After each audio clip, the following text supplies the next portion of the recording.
Welcome back. So we've got our general exponential equation here to model exponential growth or decay over time. It's got its uses, obviously. It's not tailor-made like the doubling formula or the half-life formula from the previous videos, but it works for a lot of things. So you're changing out ease of use for versatility with this sort of equation. And honestly, if you've not seen this equation before, I'll be honestly surprised because this is the equation that we used for continuously compounding interest. It's also the formula for continuous growth for any flavor, not just financial. And I'll prove it to you. I'll give you an example here involving Half-Life again, just because it's something that the author of your text, and also, to be honest with you, the author of the homeworks, is very fond of. So Alex here learned that the half-life of cesium-137 is 30 years, meaning 30 years go by, we're down to half. At 60 years, we're at a fourth. At 90 years, we're at 1/8, etc., and so forth. So instead of using the half-life formula, I want to find the decay constant R, which would appear in the traditional exponential growth or decay formula here.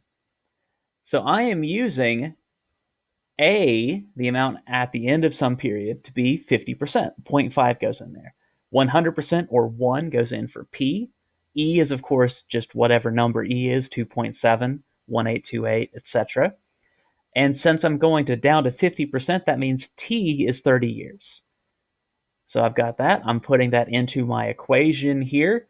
And I've got 0.5 is equal to 1 e to the 30r power. I've got a natural exponential here. I want r. I'm going to get r by taking the natural logarithm of both sides, choosing natural logarithm because the natural log of e to a power is just that power.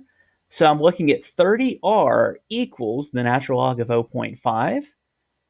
And I run those numbers through, and I get negative 0.0231 and some other stuff after that, or negative 2% per year is what I'm looking at here.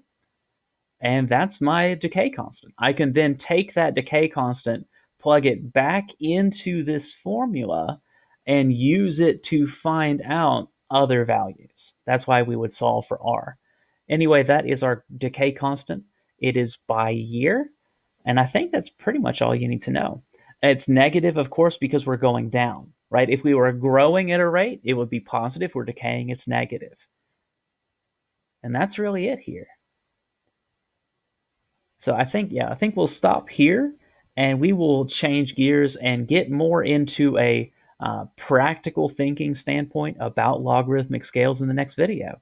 So I will see you then.